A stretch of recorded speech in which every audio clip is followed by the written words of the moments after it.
안녕하세요. 케니입니다. 수업 계획 말씀드리도록 하겠습니다. 일단 오늘 노아 학생과의 수업이 일단락되는 그런 시점이 되었네요.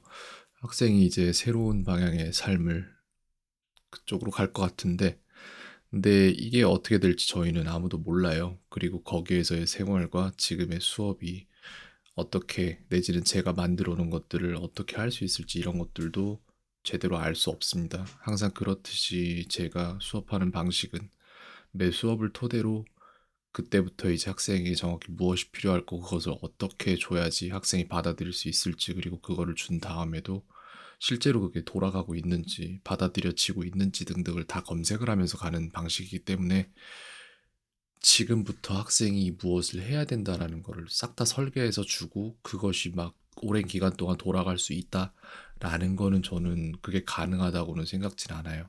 그게 가능하다면 그것도 생각을 해봐야겠네요. 책을 썼겠죠.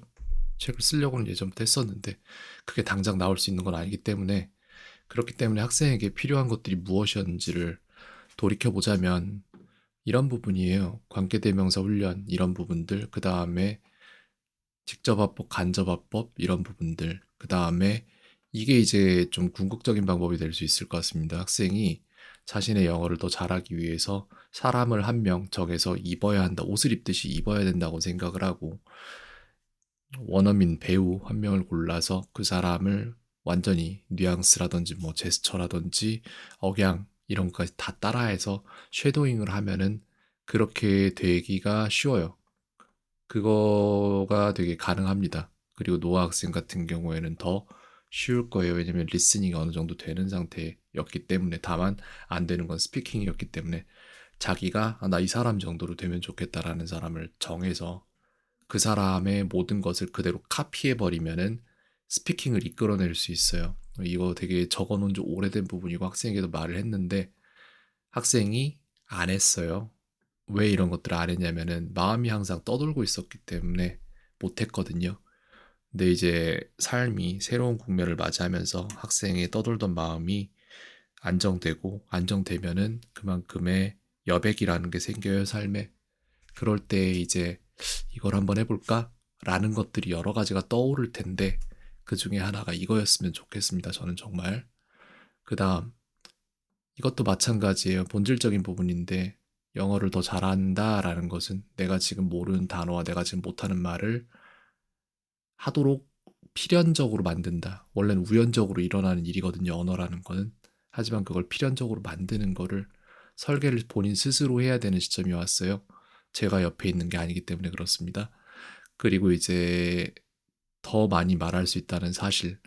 학생들마다 다 다르지만 어떤 사람은 말을 더 많이 하고 싶은 사람이 있고 어떤 사람은 말을 더 적게 하고 싶은 사람이 있어요. 근데 노아 학생 같은 경우에는 자신이 원하는 것에 대해서는 말을 더 많이 하고 싶은 사람이에요.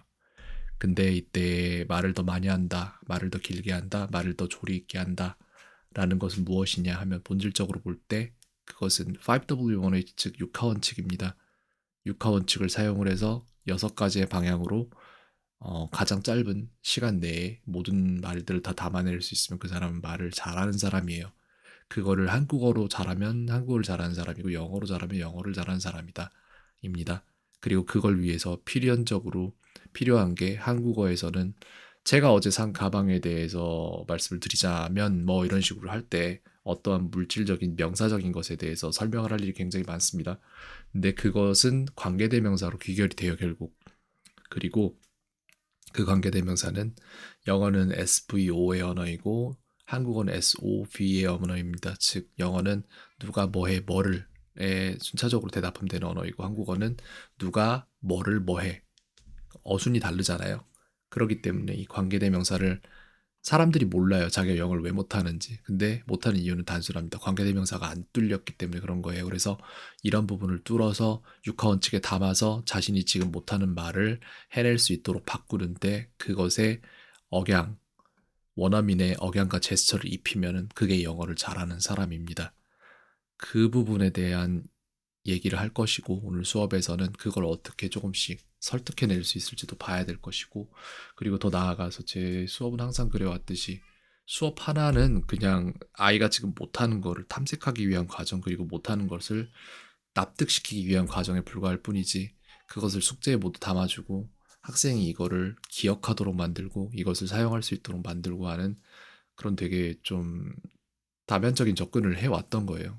근데 지금 오늘 제가 이걸 다 얘기를 학생한테 해준다고 해봤자 그 모든 것을 다 기억할 수 있는가라고 하면 그렇진 않다고 생각하고요. 그 모든 것을 다 해낼 수 있는가 또한 그렇지 않습니다. 그래서 오늘 수업이 끝나고도 당분간 또 많은 생각을 해봐야 될 것 같아요. 그래서 이걸 다 해주기 위해 내가 옆에 없는 상태에서 이게 다 돌아가게 만들기 위해서는 어떤 설계를 해야 될 것인가, 그게 가능은 한 것인가까지 좀 고찰을 해봐야 될 것 같습니다. 일단 오늘 수업 계획은 이렇게 말씀드리도록 하겠습니다. 켄이었습니다. 오늘 하루도 평온하세요.